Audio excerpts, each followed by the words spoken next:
Welcome to another edition of the Time Flies podcast. I'm your host, Dariel. And if you are viewing this on YouTube, you can see we have a familiar face. If you are listening to this on any of the podcast platforms, you're going to be able to hear a familiar voice. But I got my guy, Micah, back in the building. Micah, what's good, bro? I am happy to be here. We're about almost halfway through the NBA season. First off, Happy New Year to you and Thank yours. you. Likewise, likewise. And look, it's been kind of a chaotic start to the NBA season. There's really no team that has really distanced itself from the entire rest of the league. It looked like Boston was going to, but they're 8-8 over the last 16. And to be honest, their defense has kind of fallen off of a cliff. And, Robert Williams is back in the fold, but they're not necessarily playing a world beater status, at least not quite yet. Yeah. And it's been, like I said, pretty chaotic up and down season. Like nobody in the West has really distanced themselves. There's not a single team in the league that's on pace for 60 wins either. Yeah, 100%. Likewise to you. Happy New Year's, happy holidays to you and yours. I'm glad to see you doing well. And we were talking a little bit before we started this podcast. I see you got a haircut, looking nice and fresh, my boy. I like it. But this episode, we're gonna do a little bit of a light check-in with the NBA season, seeing how most of the teams have played around 40 games. It's halfway through the season. Halfway through the season isn't the All-Star game anymore. So I don't know why they still kind of like advertise it as that, if you will. But yeah, so halfway through the season, and if you checked out an episode prior to the NBA season, my guy Micah and I, we gave our predictions, we gave our takes, our thoughts onto where each team would land in their conference. So definitely go check that one out. But to start off this episode, what I wanted to do, I wanted to talk about disappointing teams, surprising teams, disappointing players, as well as surprising players. And also we got another topic at the end as well. But to start off, let's start off with disappointing team. So, Micah, what the first half of this NBA season, what team has disappointed you with your expectations? You thought they were going to be a little better, so on and so forth. So to answer this question, I think it seems like it's a rather obvious answer, even if there are several teams that have made a case over the last few weeks. But the Minnesota Timberwolves have been the most disappointing team on the entire season. Mm. Look, this is a team that was picked by both of us at the beginning of the season to have finished top two in the Western Conference, at least during the regular season standings. And Sheesh. it just has not panned out that way. Look, I don't know if they're still trying to figure out how to use Gobert or if they've just decided that this was probably one of the worst trades over the last 10 years and maybe the worst that they've made in their franchise history. They had Kevin Probably up Garnett there. for many years, but then they traded him away, much to their own dismay. And after he forced his way out, I mean, he was Carl, towards the end of his career, though. it sort of near the end of his career. He still had a few years. I mean, Right, he right, right, right. finished as an MVP finalist while he was with Boston for a year. True. And look, this is a team over their last 10 games have just 3 wins. And are we really sold yet on whether or not this team is even going to make the playoffs and or the play-in? Because look, I said before the season that I thought that team that could just completely fall off of a cliff after being in one of the final four last year was Dallas. Now, Dallas has exceeded my expectations. They have basically played to the expectations of pretty much what Vegas believes, as well as what 538 believes, as well as what SportsGrid, pretty much any other betting website or projections website. But I do believe that this Minnesota Timberwolves team, coached by Chris Finch, can turn it around because they actually do have the pieces and they're a much longer and lengthier team, especially on the defensive end. But that's essentially where they've had the only amount of success that they've had this season. They struggle on the offensive end. Look, they're currently ranked as the 20th ranked offense. That's not going to work. They also don't manufacture enough 3-point attempts in order to really get into the top 10 on that end. But I feel as though defense is going to be their strong suit. And if they do have any aspirations to really compete for anything in the Western Conference, that's going to be where they hang their hat on the defensive end. And they just need to get healthier. They've only had 21 games of Karl Anthony Towns and they've only had about a dozen games of him and Rudy on the same floor at the same time. So much to a lot of people's predictions, I would believe, going into the season, there's a real question of who is the best player on this team. Now, player rankings wise, it would have made sense that Rudy would have been the number one choice, but he since then has fallen off. And I think we actually do need to give Quinn Snyder some credit for building a system around Rudy to be able to hide his offensive weaknesses in Utah, because there's Good not that call. same element of success that he's had in Minnesota. And since then, Anthony Edwards has taken a small leap, but he has not jumped anywhere near the top 10 to 15 players in the NBA, as some people might have predicted during the preseason. And that's ultimately been what's held this team back, is they just don't have a clear identity on the offensive end. And it's likely going to be their downfall, because they have exhausted all of their assets due to the Rudy trade, and they're kind of locked into this roster for the next few years, it seems. Yeah, that trade could be it's creeping up to being one of the worst trades of like maybe all time, but obviously they could still turn it around. So yeah, I kind of want to ask you a question. You said that you think they'll be able to turn it around, and you're saying that by turning it around, you think their defense is going to have to really be established. So I guess like defense aside, how do you think the turnaround is going to happen? Do you think? I mean, obviously Chris Finch is going to have to like play around with the lineups. So like, I guess I'm asking you, like, how would you help them turn it around? Like, would you stagger the minutes between Cat and Rook and Gobert? Would you D'Angelo Russell? Like, Would you have Chris Finch have a conversation with him and be like, listen, man, like you're a great player, but at this point in your career, I think you might be a little better suited coming off the bench. I don't know. I'm just freestyling off the top of my head right here. So I think that the minutes staggering thing was just blown out of proportion when they were really struggling to start the season. Those two, meaning Rudy and Cat, when they've been Cat, on the yeah. floor for much of the last 2 months or so, they've been much better.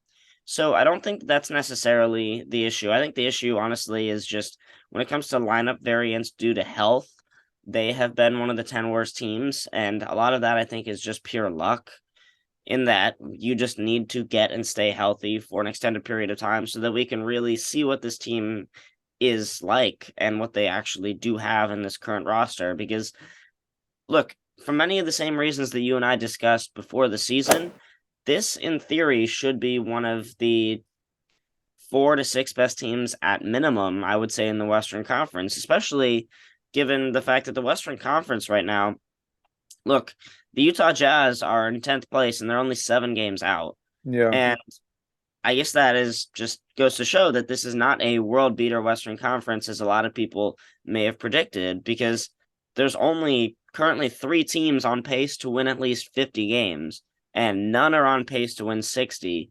And that should tell you that as long as you're a team that can get healthy for about a month or so, you can go on a stretch where, you go 14-3 and you just have a really, really good month, that you're able to spring right into that top 4 again. And I think that Minnesota does potentially have that kind of a run, because they've actually faced one of the more tough schedules over the stretch of this first part of the season. And they have some decent schedule coming up where they can rack up some wins, and they can actually shoot up the schedule or shoot up the standings. Because, look, right now they are in the negative when it comes to point differential, which, as we know, is a huge metric for success when it comes to the NBA, because a lot of the best teams aren't just teams that win close games, they're teams that blow other teams out of the water. And Minnesota is a team that has struggled to do that, but they do have the defensive anchor in Gobert. And offensively, they do have pretty much 4 pieces that they'll be able to put around him at all times that are either averaged plus shooters.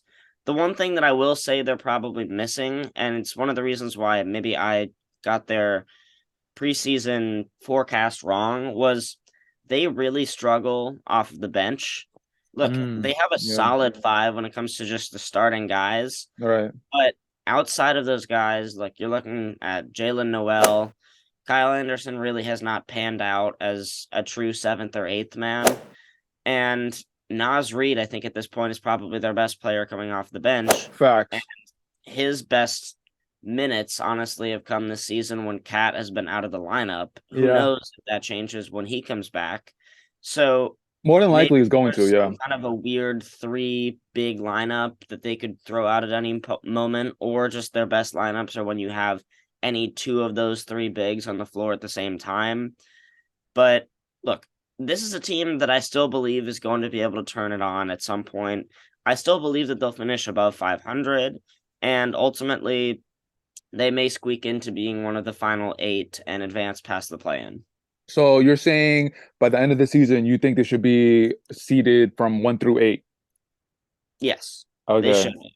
Yes. Okay. Because I think ultimately, look, Cat is not out for the year, and a lot of that lineup variance when it comes to health, a lot of that stuff doesn't necessarily just continue to hurt a team over the course of 82 games. A lot of that stuff throughout the last 5 years has basically said that if you're a team that's one of the more hurt in the first half, a lot of that luck just flips on its head in the second half, and you're able to get healthy and stay as a collective group. The best player as far as like player rankings, and you were talking about how like Gobert. But I want to ask you, who do you think is the best? Like your opinion, who's the best player on the team? Now I think you would have to go with Anthony Edwards. Okay, Look, so Anthony Edwards has been a player who, over these last few years, has made marginal improvements to his game, especially in the offensive end. Defensively, this season, though, that's probably where you've seen the biggest jump. The team, pretty much all of their best defensive lineups have been when he's on the floor. And even without Jared Vanderbilt, who was one of their better defensive players last year, Jaden McDaniels is playing that same role and is a better offensive player than Vanderbilt. And Anthony Edwards this season has become an even better pull-up shooter than he was last year, which yeah, honestly, that was the biggest improvement that he made last season. So if he continues to make gradual improvements there, that's the way that his game goes from being really good player to all-star to maybe not this season, but over the next couple seasons, all NBA level. I agree with you. I think it's hands down. I don't think it's a question. I think it's Ant-Man. Now obviously people would say Cat, but to be honest with you, man, I'm out. I'm out on Cat, man. Cat. First of all, the league is not a big man league anymore. It hasn't been for quite some time, and every team, their leader on the team is usually a guard. And Ant-Man is insanely athletic, super young. He has all the tools, and like you said a little bit earlier, he made a nice little gradual step in his sophomore season. As long as we see some sort of improvement, that's good. Then you can build off of that. But if he's having a sophomore slump, like really bad season, then obviously you gotta start raising you gotta start raising your eyebrows. But we haven't seen that so far. So having said all that, Cat is in his what, eighth season? I don't know, eighth, ninth, something like that, right? Seventh or eighth sounds right. Yeah, He's yeah, been in the yeah. league for years now, to the point where we're starting to demand a lot more if he's actually going to go in the route of, oh, potentially the best outside shooting big ever, which is something that he's been billed as over the last few years, whether or Yeah. not he actually earned that distinction. Yeah, so this is his seventh, eighth season, and he's been like looked at as the guy in Minnesota that's gonna take them over the hump, and it hasn't happened yet. So at this point, me personally, I would focus on Ant-Man, and I'm actually I don't want this to come off as disrespectful, and I obviously don't want anybody to ever get hurt. But like, I'm kind of glad that Ant-Man has had this freedom while Cat is out because the team is his right now. So he's doing whatever he wants. He's obviously looking to incorporate Gobert as much as he can, but he's really just really going at anybody he wants to, and most of the times he has the upper hand on any given night because of his athleticism. So if it was me, man, I would definitely be turning the focus onto Ant-Man. But the thing is, Cat's contract is insane. I think he just signed it was maybe like a 4 year 250. I don't know. That might be completely random numbers, but I know his contract is pretty intense. So I was looking at like to try and trade him, but I'm not sure if like first of all, I'm not sure what market there is for him, and especially after the Gobert trade, which fucked up the market. Like nobody expected that Gobert was going to demand all those first round picks, all those players, and now like that's kind of like been a little bit of the holdup from trades happening so far. I mean, the trade deadline is coming up soon, so we'll see what happens. There are a few teams that need to make moves. But yeah, the Gobert trade really fucked up things, and it's funny because Cat is on the team where Gobert got traded to, and now he can't really. Teams are really like kind of like stuck in mud to see what they can do. Yeah, definitely. He reset the market price because now we think Facts. of a guy who, like, and rightfully so, was billed as one of the best defensive players over the last 10 years. But look, I think everybody knows that there's limitations to what Gobert can do on the defensive end, especially offensively. But defensively, look, if you have him on the team, then you're automatically going to be one of the 10 best defenses in the league. But there are still times when he can be attacked the way that any 7-footer can on a floor where, look, he's not going to guard guards as well as like a small 6'9" big who's able to guard 1 through 5 at least decently. Mm. And that's not really what this team needs. Honestly, they needed the exact kind of player that Gobert is. And honestly, that might be the way to make Ant go from even just really good player like he is now to all NBA, like I mentioned, which is Ant, even without D'Angelo Russell on the floor this season, has been able to fully have the ball in his hands for every possession, the way that we've seen many guards take over teams over the last few years, which is they're going to touch it every possession. And the goal is either for them to score or set up a teammate to score on pretty much every possession. And look, at this point, Ant is not a good playmaker, especially off the dribble. Not yet. And Yeah. he also doesn't really know how to play without the ball the same way in a slasher cutter roll or posting up and Right. being able to make plays out of the short roll. Right. Those are still ways that he can get better. I think when it comes to just a shooting split perspective, 46-36 from over the field as well as 3-point is probably about right where he'll be. He is a plus finisher at the rim. As we know, his athleticism obviously helps there. 36% and slightly better on pull-up threes is about probably where he'll be. That's just slightly above league average. I don't anticipate him being a guy who ever gets close to the 50, 40, 90, like crazy Hell level no. of offensive, but he doesn't need to be. If that's the level Facts. where Yeah. he's at, that means that he will have had probably a 30-point per game season, given the fact that he would be shooting that well. And we know that his scoring average is probably going to tick up slightly every season. What I'm looking for, I guess, from him over the second half of the season is during those minutes without not only Cat, but also D'Angelo, does he become a better playmaker? Does he Mm. and Rudy, who has, for the most part, stayed healthy this season? There was Yeah. one stretch over the month of November when he was out, but He's been pretty durable throughout his career. So yes, that is one of the things you can say about him versus a lot of other 7-footers. One of the reasons why true. he has so much hardware in his trophy case is the fact that he has been always there when his Yeah. teams really needed him. But Yeah. look, does Ant become one of the better pick and roll playmakers and decision makers in the league? Because that's exactly what they need him to be as Minnesota as a team, as well as Gobert, who is still one of the better pick and roll lob threats in the league. You know, he's led the league in dunking up until this season when Giannis has taken over the lead over the last 5 seasons in the NBA. And that's exactly what he does best in the offensive end. Look, if those two can become among the best pick and roll duos in the league, the way that Luka is with pretty much any big that he's ever played with, that's essentially the player that they need, and that would be the next step for Ant, I believe. Micah, love your input. Thank you for your input, my guy. Before I give you my disappointing team, I should put out this disclaimer that you are more of the analytics and also like Vegas betting kind of guy, lingo, if you will, which of course is definitely accepted over here on this side. I'm more of just the eye test and like the feel of the game kind of guy. So I just want to put that disclaimer out for people watching and listening to this.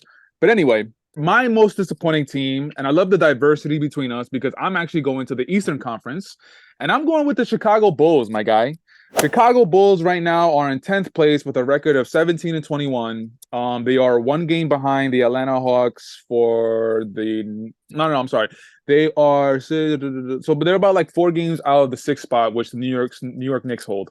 So the reason why they're my most disappointing team is just I just don't see it, man. Like Zach LaVine is like I don't think he's the type of I don't think at this point of his career, I don't think he could be the guy that's going to lead you to a deep playoff run. I really don't. And then again, they're depending on DeMar DeRozan again to really carry this team. And DeMar DeRozan, don't get me wrong, he is Mr. Mid-range. He is mid-range king.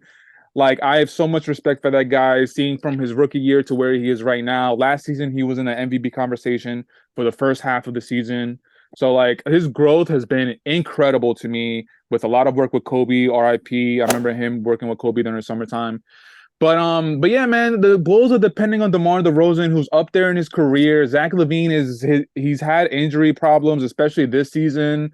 It seems like he's been playing consistently lately, so hopefully he can keep that up. But I just don't like what I see. And then if you're looking at the projection of where they're gonna go, like what is this team? Like what's their ceiling? Their ceiling to me is kind of what happened last season, first round and first round exit. Like Zach LaVine, I haven't seen him take that next step that we all expect him to be. We know his athleticism, we know his ability to get to the rack, his ability to score. Playmaking is something that he needs to develop as well. But again, it's like the next step that we expected the Zach LaVine to take, it hasn't happened yet, and I don't know if it will. And then the mesh between him and DeMar, and also Vucevic, who's also been incredibly disappointing to me. I don't like it, and I think at this point, I know there's been like talk on the internet and other podcasts that I listen to about like blowing it up. Some podcasts that I hear, they're saying that like they should stick with it for a little longer. Some of them are saying blow it up. And I think they should blow it up because there's no real clear cut future for this team. And as far as the supporting pieces, I definitely like some of them. Alex Caruso, of course. I love him. Javonte Green. Javonte Green is he's last season, he would come up every now and then with like incredible highlights, like just dunking and just like incredible like putback dunks. This season, he's kind of the same. I haven't really seen another development in his game. Um, when I watch the Chicago Bulls, I don't see him like playmaking. And again, not to say that that's supposed to be his game, but again, I would have liked to see him develop a little bit more. His game right now is mostly like transition, is based off his athleticism, but it's not like they don't have a lot of guys that they can give the ball to and be like, "Hey, we need to play right now." And that's what I mean by relying on DeMar so much, relying on Zach LaVine so much. And Vucevic, like they don't really look for him in the post anymore. And I remember when he was in Orlando, like to me, he was one of the best kept secrets because like he was a big man, but he could put it on the floor. He has range. He has a 3-point. His footwork was immaculate. And I thought that transition into the Chicago Bulls with two of the All Stars was like, all right, they're doing something. They're building something. I like to see where this is going. And then it's just like, okay, like it hasn't really panned out. I think they should blow it up. I mean, Zach LaVine, I just don't trust him. Injuries aside, I just don't think he's someone that can carry you to like again, like I said, deep playoff runs. And honestly, I'm trying to put aside the whole they've been struggling. Part of it is due to injuries, but they've been struggling. So put that to the side. If we're looking at this team, everybody fully healthy, Zach LaVine fully healthy, Vucevic, DeMar, everybody. Again, I don't see it. Like I don't see the projection. I don't see the future route that this team could take. They're my disappointing team because I was expecting a little bit more. Not just from this season, but just from what I've seen so far since the air quotes big three have been put together. Yeah, I mean another reason why I have them as my disappointing team is because like they have a season under their belt And towards the end of last season, Zach LaVine, that's when he started having knee problems, and then that messed up the beginning of this season, where he missed maybe the first couple weeks or maybe the first month. I don't remember off the top of my head, but like since they have a most of a season under their belt, I just wanted to see the continuity a little bit more. And on top of that, we haven't even talked about Lonzo. Like I forgot about Lonzo. Lonzo is like we haven't really. Have you heard anything about him? I haven't heard anything. And the last thing we heard was that his knee was really messed up. He couldn't walk up the stairs. He had the surgery to correct it. And the last thing I've heard is that he's been feeling better. And it's like I remember when everybody was healthy, Lonzo was in the lineup. That team was looking great. But then Lonzo got hurt, and I remember Caruso, Grayson Allen had like a dirty play, and he broke his left wrist, I think, or something like that. And then like ever since then, it's been very up and down, leading us to literally this point, which is still very inconsistent, up and down. Lonzo Ball is still out. We don't know when he's coming back. And I get it. We literally haven't seen this team at full strength in literally about a year. But again, Zach, DeMar, and Vucevic, they've been playing together for a while. I would have liked to see a little bit more from them. Yeah, absolutely. To your point, Lonzo has not played since January 14th, I believe, of Jesus. 2022. So literally Jesus. almost a full calendar year. Man. And look, I hope that he's able to make a full recovery, but as you mentioned, every time I hear an update on him, it's always just more of the negative of we're still months away, he's still struggling to walk. We're not getting anywhere close to running and doing 3-on-3 or 1-on-1. Wait, you've heard that since he's got the surgery? Oh, absolutely. And I like a lot of my Man. sources are the same sources that you'd be able to find anywhere on Twitter. Sources, baby.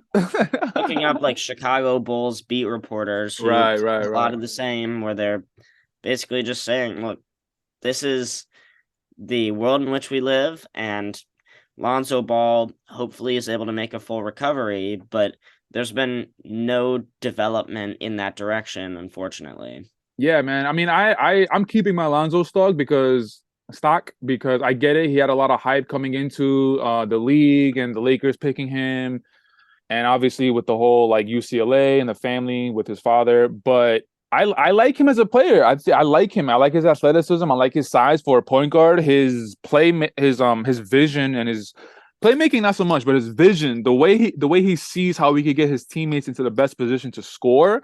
I don't know if it's underrated, but that's something that I really really liked always of him.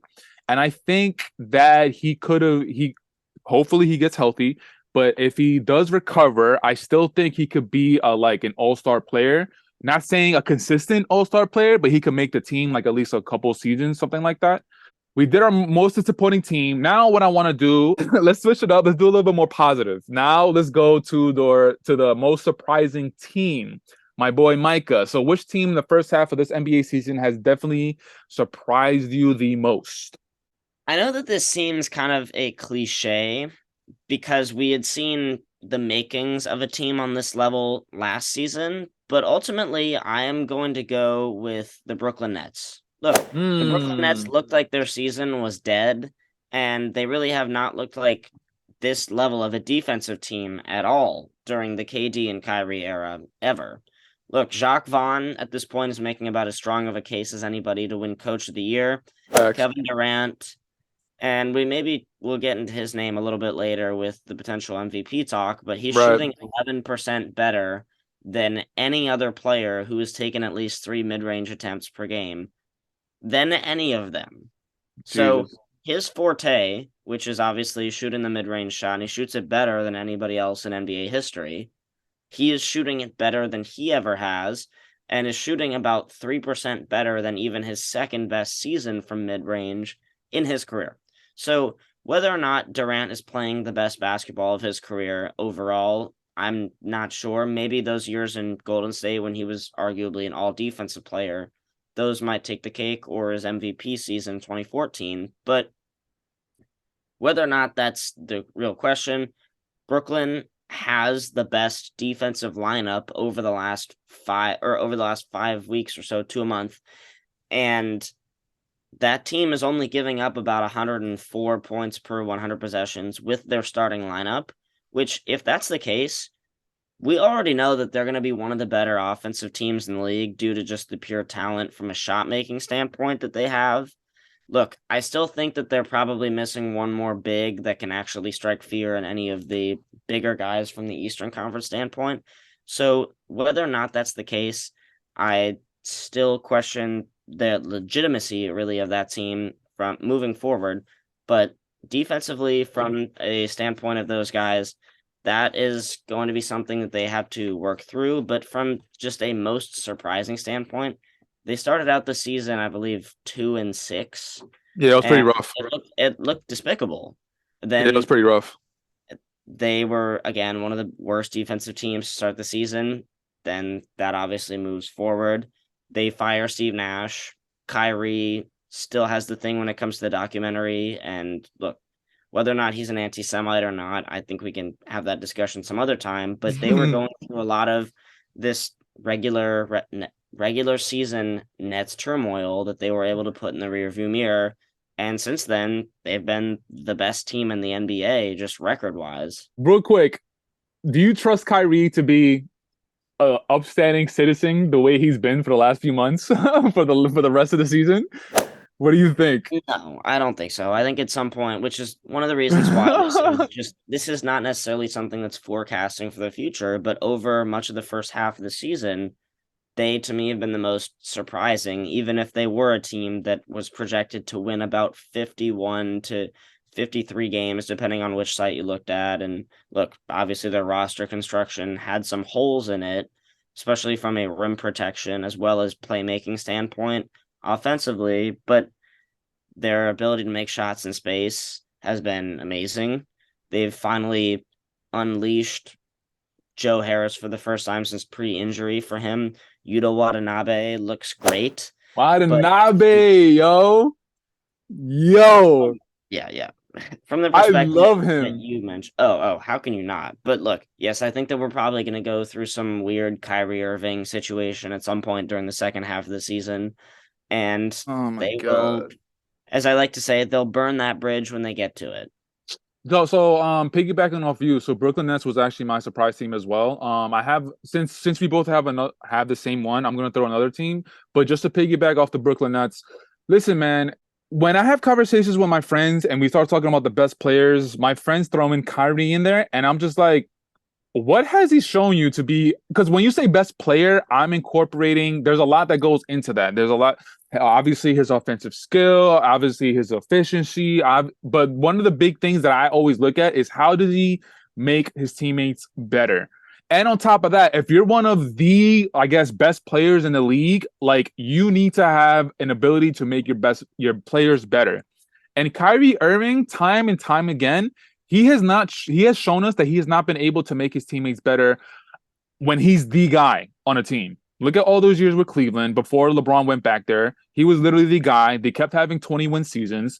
When LeBron got there, obviously Kyrie got put to the passenger seat. LeBron was a driver, and they won a championship. And hats off to Kyrie. Kyrie made one of the biggest shots in Game 7 in NBA history, period. And he gets a lot of credit for that. But like, have you seen him? And again, then now going to Boston. Look at what Boston did. The first season, he was injured. They go to the Eastern Conference Finals. Jason Tatum is a rookie. The next season, he comes back and they get eliminated in the second round by the Milwaukee Bucks. Just completely weird. It was a completely weird season. People didn't really understand what was going on. Kyrie was there was already rumors about Kyrie leaving during the season. Like time and time again, you can point to things where when Kyrie is the guy, it's just not going to happen with him. He needs to be the second or third best, but right now in his career, he can still be the second best player on the team. And before KD came back from his Achilles injuries, Kyrie was playing, and look at what the team was doing. They were having 21 seasons as well.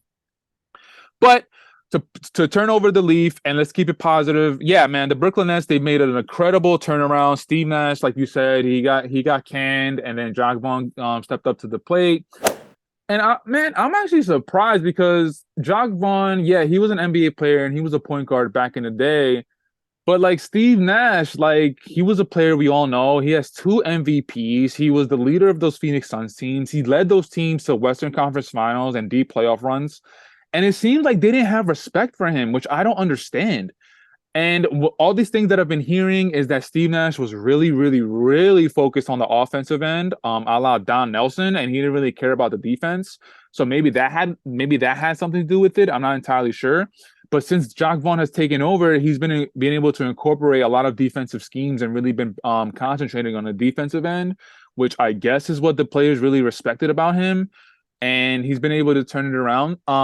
Okay, so yeah, Brooklyn Nets, you said a lot. I gave my 2 cents about them, but I also want to throw in another team as a surprising team, and this is a little bit of a negative Nancy, if you will, but the Golden State Warriors. So the Warriors, right now are in the ninth place with a record of 20-19. And I literally want to talk about up until the point where Stephen Curry got hurt with a shoulder injury. The Warriors have been one of, if not the best home teams in the NBA.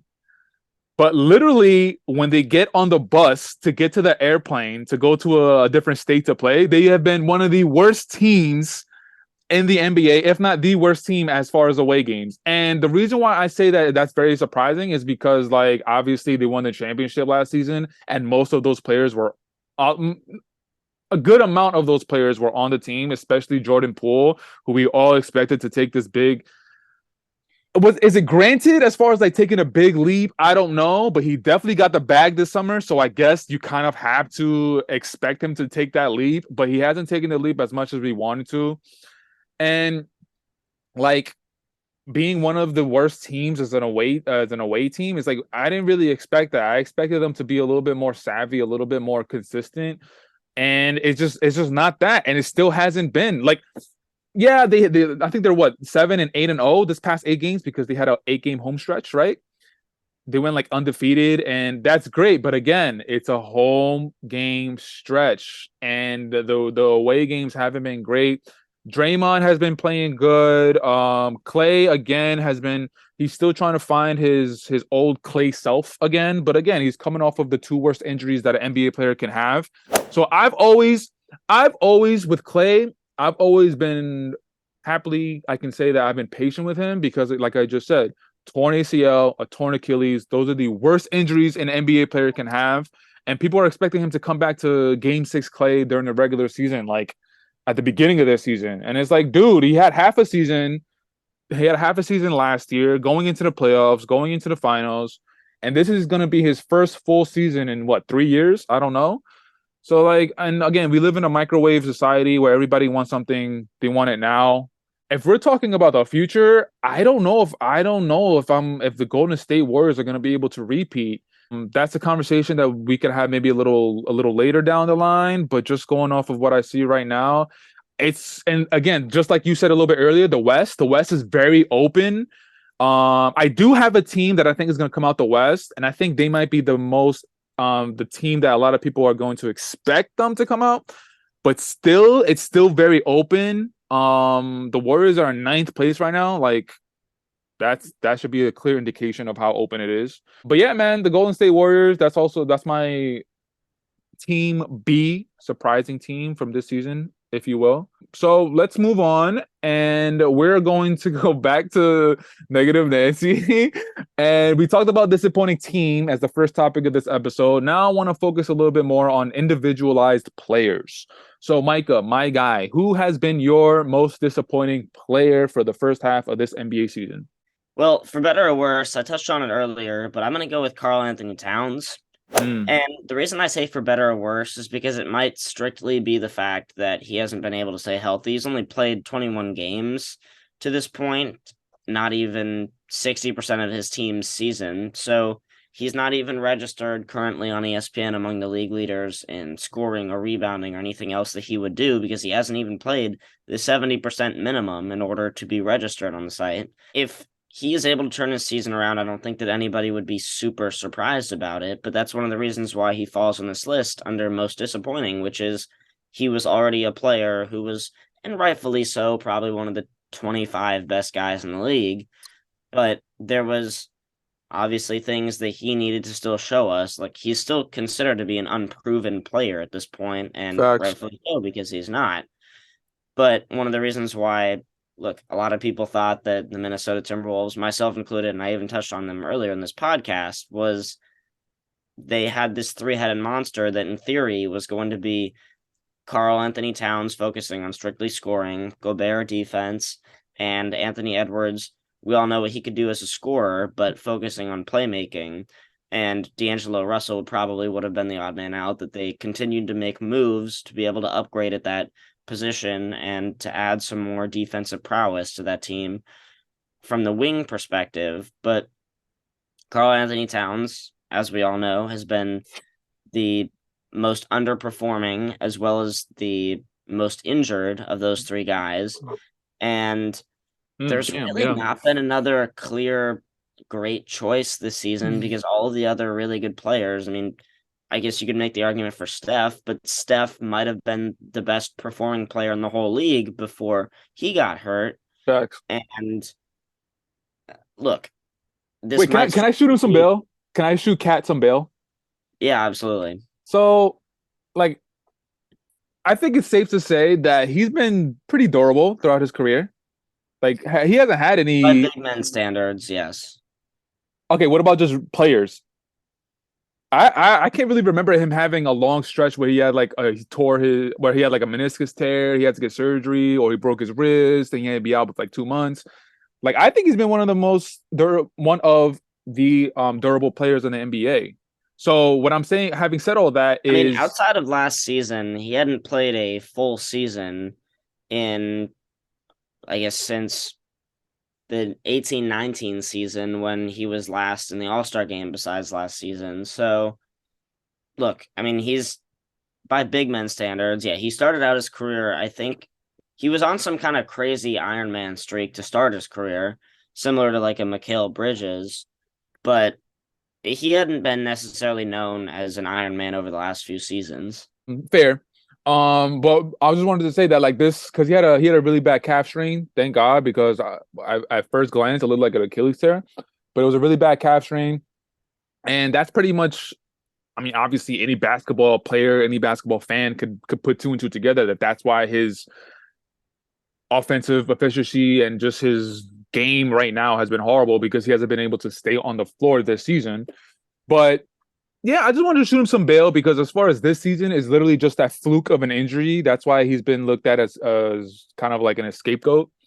The reason why I just had to pick him, unfortunately, is because everybody else this season has been honestly performing above their expected standards. Okay. And it might strictly be because he was a guy who just happened to be injured for much of the season. So yeah, I don't really have anything else to say on his behalf. My most disappointing player is Anthony fucking Davis. I don't give a shit if he was an MVP candidate prior to his injury. The fact that he got injured again is just nailing a head onto the coffin, bro. Like, yo, it's a wrap. Lakers, I don't care. Trade him. I don't care. Like, he literally has not been able to stay on the floor since they won the championship in the bubble. That's 2 years, technically 3 years, because we just turned into 2023. Yep. Dude, like, come on, man. Like, great. Like, it's such a roller coaster with this guy. This guy was having MVP season. And granted, like, I love to see that. Like, we are basketball fans. We want to see the best players play, especially someone of Anthony Davis's caliber, his talent is insane for his height, putting on the floor, fadeaways, jump shots, post-ups, his agility. Like, we want to see him play. And then, like, the first half, not even first half, the first few months of the season, he was putting up insane numbers. But, like, finally, he's okay, cool. I was always like 1 foot in, 1 foot out. I'm like, I'm glad I'm seeing him do this, but when is the other shoe gonna drop? And of course it dropped. But yeah, man, it's just like, nah, man, he's not dependable. Like, dude, get rid of him, man. I'm sorry to say. I don't know if I can say he's washed, but I wouldn't want him on my team at all. You just can't depend on him, and I would get rid of him. I don't care. I honestly wouldn't care what the market is. I would get rid of him. The Lakers, you guys won a championship. They need to stop being stubborn. I understand that the championship doesn't feel like a championship because it was in a bubble. I understand. But like you kind of have to not give a fuck about what everybody's saying. You need to do what's best for you. Genie Bus, like it's not a loss. I don't think it's an L. I think you get rid of him as fast as you can. I don't care. Obviously, they need to wait for him to come back. Hopefully, that he's able to stay on the field a little longer and he can like show everybody that he's able to play, put up great numbers. But that's what I'm saying. Within that window, Genie Bus needs to pull the trigger and get rid of him. Would you agree with that, or do you have a little bit of pushback with me? Wherever you want to go, my boy. Okay, so I obviously agree with you. This is probably the other option for this choice under most disappointing. One of the reasons why I didn't pick him over Cat would be because he's played more and he played better during the time that he was playing. Fair, But I think obviously everybody thinks that he's a better player when he's healthy than Karl Anthony 100%. Towns. But I think that's also one of the problems with him is unlike anybody else really in the league, it's unfair to those other great players by saying when he's healthy before you say anything about Anthony Davis, because as we know, the best ability is availability. And we really shouldn't have to question whether or not a player is even going to be on the floor for their team when we're talking about the great players of the association, because it summarily just takes away from the fact that being able to stay on the court is not necessarily a skill, but it's a value and a trait that a lot of these other players put into their bodies. Like, for example, LeBron puts about $1 million plus into his body every year. Anthony Davis obviously has that money. Why is he not doing the same?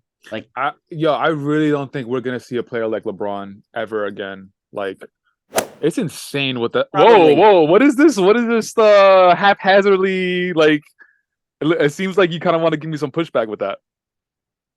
Oh, no, I really don't think we will. No, Oh, okay, okay, okay. he's 38 years old and he's putting up better than his career average numbers. And look, the team is a middle of the pack team at best, considering the fact that they don't really have any shooters. And defensively, they're sometimes asking LeBron to play the five because of Anthony Davis's shortcomings from a health perspective.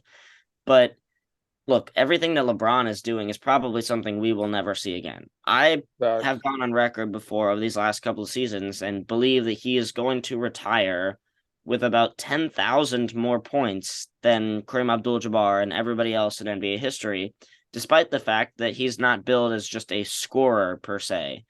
He's a scorer that happens to average 27, 8, and 7 for his entire career. And this year he's at 28, 9, and 6. And like the guy is just unreal. Like, I don't think that Yeah, we'll ever he's not see. human, bro.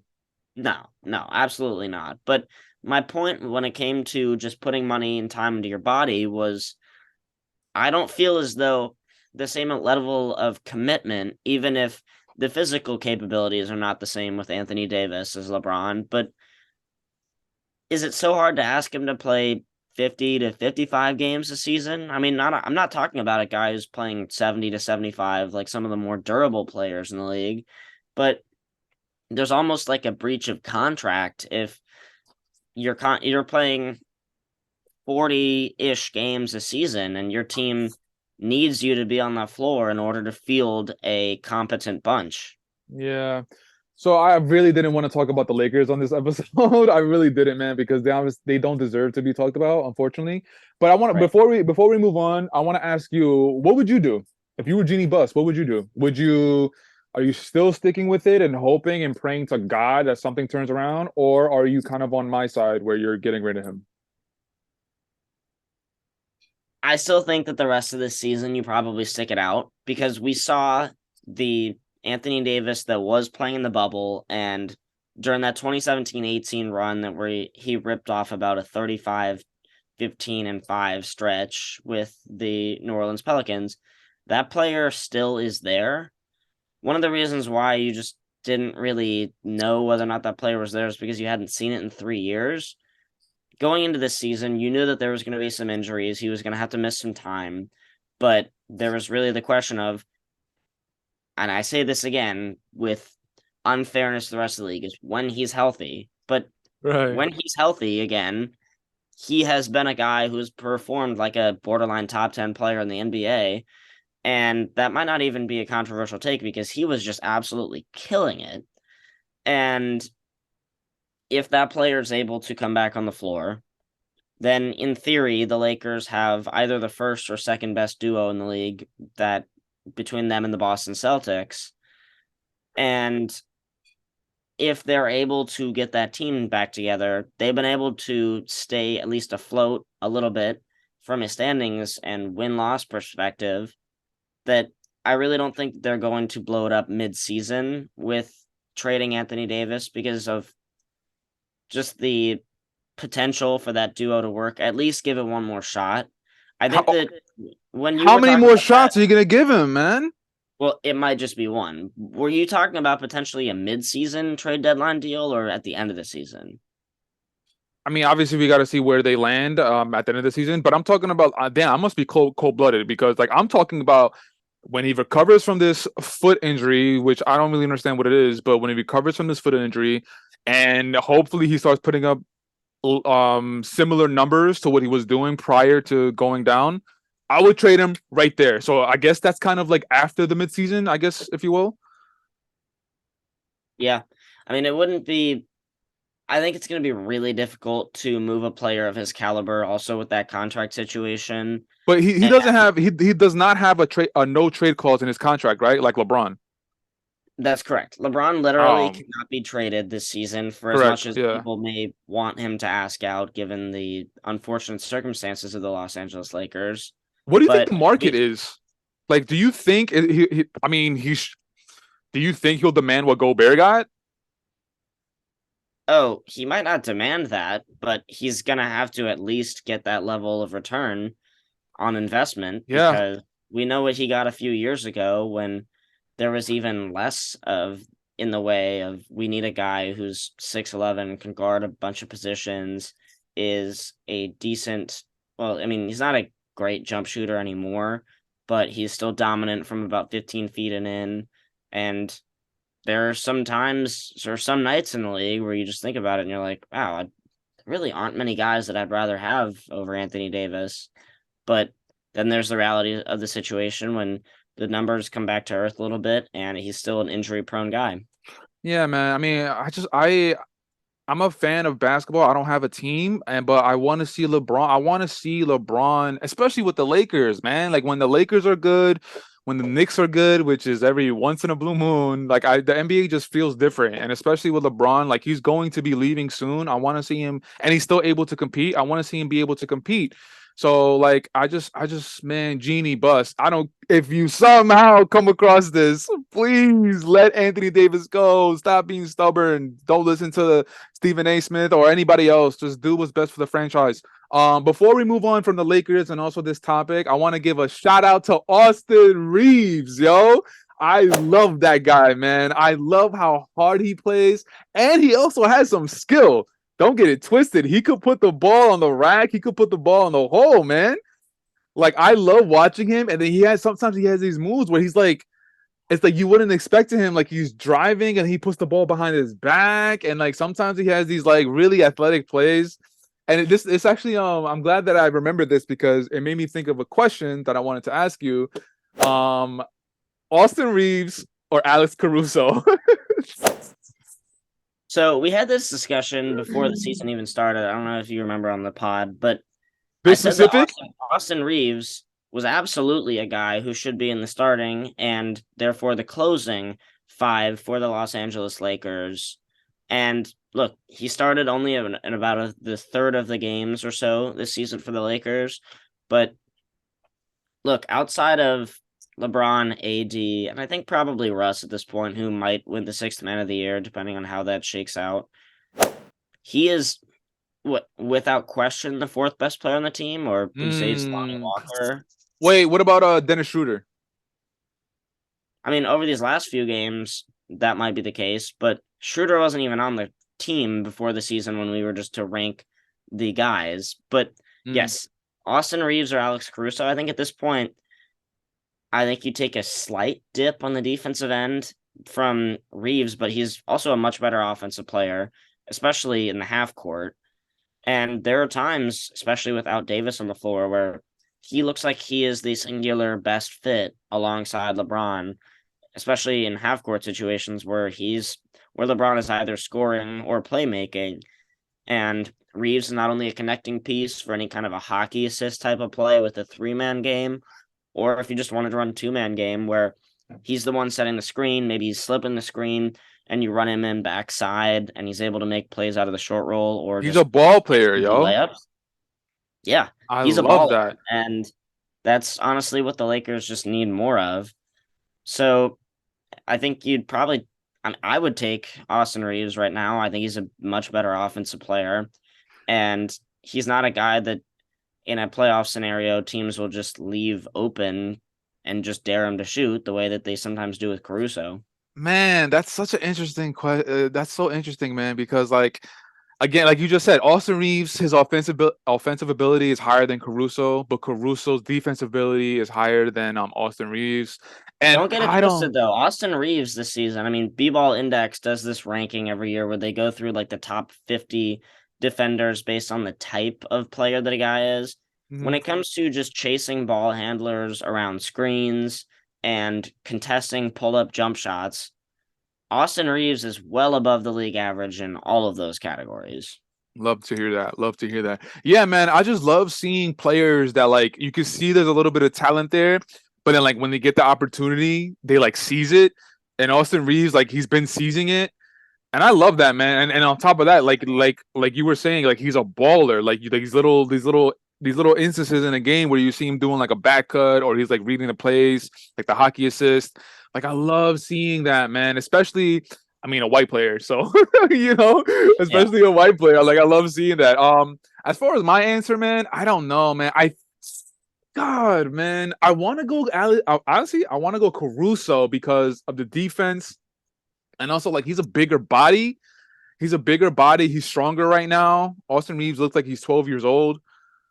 But I think I would go Caruso, but honestly, it's so close, man. It's so close. Like it's not just a definitive like Caruso. Yeah, duh. I mean, obviously Caruso's proven he has a title under his belt.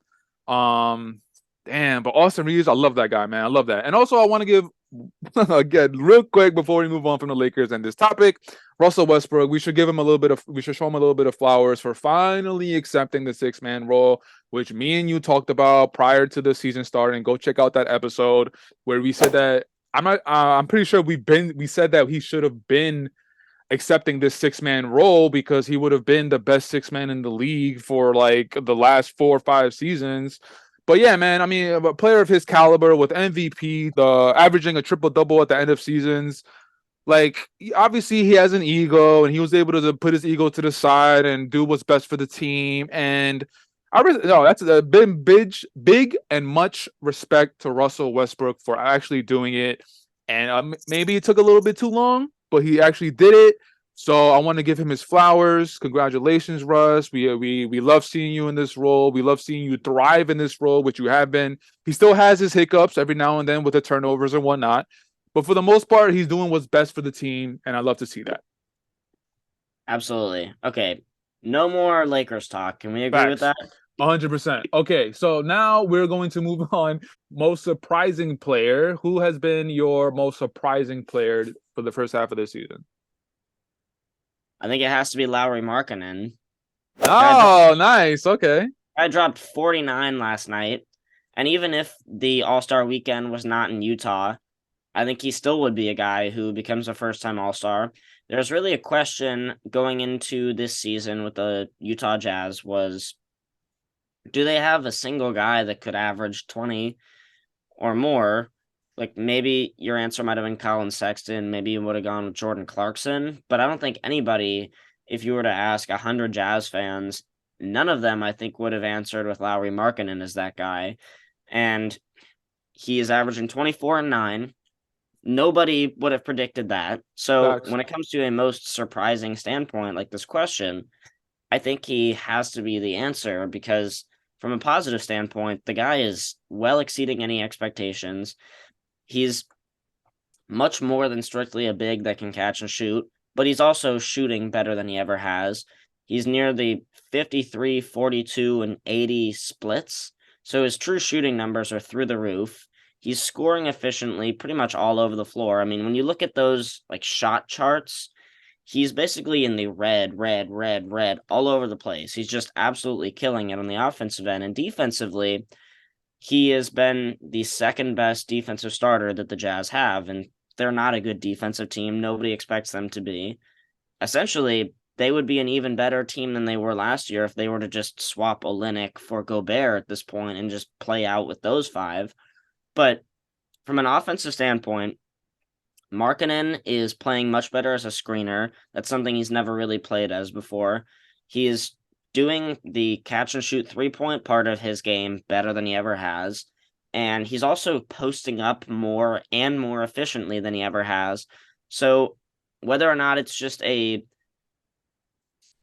beneficiary of him being more used offensively than he ever has, this most improved player conversation this year is really going to come down to whether or not the voters decide on Shai, who has gone from all-star caliber player who's never made it before to through the roof into top 15 discussion guy, or do they go with a guy who's never really been considered a top 50-ish player at any point to a guy that's played like one of the 25 best players in the league this season? So from a most surprising standpoint, which I also think of this as just who has been the most improved player in the league, sort of, Lowry would get my vote at this point.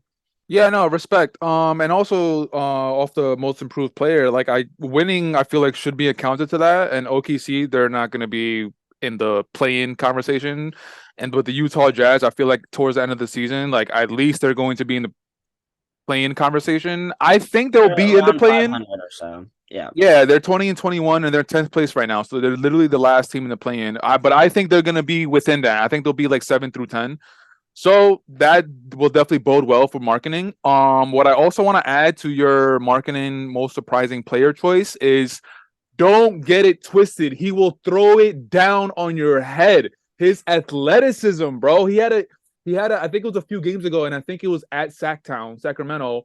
He threw it on Sabonis's head, yo.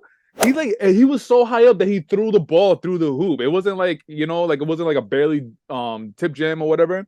And yeah, man, Markkanen throughout since he was with Chicago, like he's had in Cleveland, he's had these little glimpses where it's like, oh, his athleticism is more than we expected. He's a bad dude. Yeah, man. He does. Yo, he's like he kind of has a little bit of like, yeah, I'm fucking him. Like I'm him. Like I can put you in the hoop, and I love that, especially with European players, because obviously the rap on European players is they're soft. But I think we should definitely get away from that. But yeah, man, I love the choice. I would agree with you, but my choice is a little bit more on the entertaining side, if you will. So I want to give some love to Bol of the Orlando Magic. My man averaging 12 points. He's averaging 7 assists. He's literally averaging 1 assist, which definitely needs to be picked up. Field goal percentages from the field, he's shooting around 60%, which is cool. But most of his points are pretty much like dunks, and like they are dunks, but he also has plays where he's like breaking down his defender and taking him to the rack. So that 60% field goal percentage is not just like, oh, he's tall and he can just dunk. Like he has skill, don't get it twisted. And as far as his 3-point percentage is actually 39 right now. So that's actually pretty good. But yeah, man, I wanted to show some love to Bol because like, dude, I feel like he's kind of like Ja Morant a couple seasons ago, maybe even last season, where like every game there was a highlight. And like Bol is kind of like that. Like every game he's playing, there is one highlight where you're just like, oh, look at that guy, 7'5", 7'6", putting the ball on the floor, being able to put the ball between his legs, crossing up, putting people in the hoop, putting them on posters. Like, I remember when he was with Denver, I'm not sure if it was because of injury or Mike Malone's choice just to not have him part of the rotation, but he had a little bit of hype coming into the league. He went to Oregon, but he wasn't able to play for a while because he broke his foot and he was only there for 1 season. So he wasn't able to showcase his abilities as much as we wanted to. But like there was noise around his name that like, hey, like he could play. Don't get it twisted. Just because he's 7'5" doesn't mean that he's just a big Wilt the Stilt kind of guy. And yeah, man, I just wanted to show love because like I honestly think that's the evolution of the game. Not to that extent. I don't think like obviously Victor Wembanyama 7'5", 7'6", and also Bol now. Like they're aliens. But I do think the evolution of the game is going to be like KD, like 7-foot wing players. And I think at a point we're going to see a full starting five where they're all 7 players and up. And that's Oh, jeez. yeah. Like look, Bol is 7. He's over 7 foot. KD 7 foot. Wembanyama's coming into the league. I'm sure there's a couple players that I'm not thinking of that I can't think of right now. But like I think there's gonna be a point where 1 through 5 is gonna be at least 7 foot. And like what is that gonna look like? Like that's insane. Like that's scary. As far as how far down the line that'll be, maybe like within definitely 5 to 10 years. I don't know where exactly, but Bol, 100%. Love watching your highlights. I love seeing your ability to put the ball on the floor, and you're super entertaining. But I don't want people to get it twisted. He's not just an entertaining player. He can actually play. He gets the rebound and he fucking brings it up the floor. And his playmaking is not there, obviously, with the 1 assist averaging this season so far. So he could definitely develop more. But he's only in his like second, third season. So I'm super, super excited to see where his career goes. Hopefully his body is able to hold up, because obviously with these 7-footers, you never know. The same goes for Wembanyama. I want to see him have a long career as well. But yeah, man, my surprising player is Bol, Orlando Magic. Please do the right thing and keep developing Bol.